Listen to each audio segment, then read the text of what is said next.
Hi friends, welcome to my videos. ఈరోజు కలాకని ఎలా తయారు చేసుకున్నామో చూద్దాము. మరి ఫస్ట్ స్టవ్ ఆన్ చేసుకుని కళాయి పెట్టుకుని దానిలో పాలు పోసుకోవాలి. పోసుకున్న తర్వాత గరిటతో అడుగంటకోకుండా తిప్పుతూ ఉండాలి. తిప్పిన తర్వాత పాలు నిమ్మకాయ చెక్క ఒకటి పోసుకుని పాలు మరిగిన తర్వాత ఆ నిమ్మ చెక్కని దానిలో పిండుకోవాలి. చూసారా ఫ్రెండ్స్, ఈ నిమ్మ చెక్క పిండిన తర్వాత అటు ఇటు గరిటతో కదుపుతూ ఉండాలి. పాలు ఇరిగినట్లుగా కనిపిస్తుంది. మనకి నిమ్మ చెక్క పిండిన తర్వాత పాలు ఇరిగినట్లుగా కనిపిస్తుంది. అలా కళాయి పక్కన అంటుకోకుండా తిప్పుతూనే ఉండాలి. పాలు ఇరిగినట్లు కనిపిస్తుంది. కలాకని దగ్గరలో పడినట్టు ఉంది.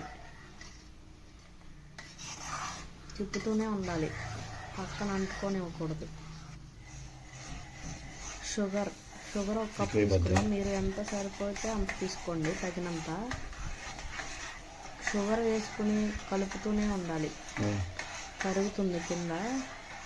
కొంచెం కొంచెం వేసుకుని గరిటతో తిప్పాలి. తిప్పుతూనే ఉండాలి. పక్క సైడు అంటుకోకుండా చూసుకోవాలి.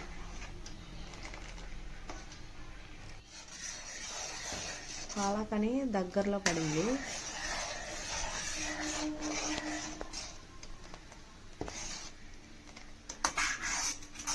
పక్కన అంటుకోకుండా తిప్పాలి. కలాకని ఇంకా దగ్గరలో పడింది. కలాకని కతులుగా ఉండటం వల్ల ఇలా గరిటతో ప్రెస్సింగ్ చేస్తే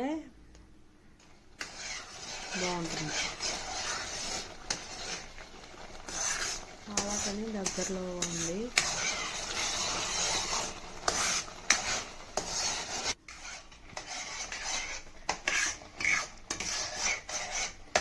తిప్పుతూనే ఉండాలి.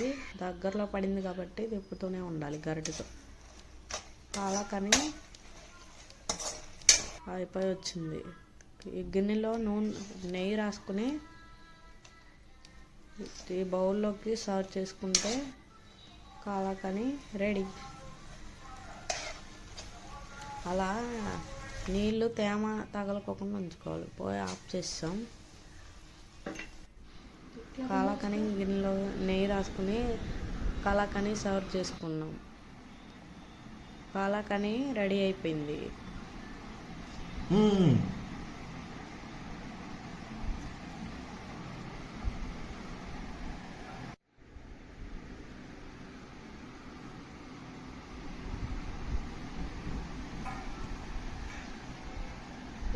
టేస్టీ కలాకని రెడీ. మీరు కూడా నచ్చితే ట్రై చేయండి ఫ్రెండ్స్. లైక్ అండ్ షేర్ చేయండి. సబ్స్క్రైబ్ కూడా చేసుకోండి.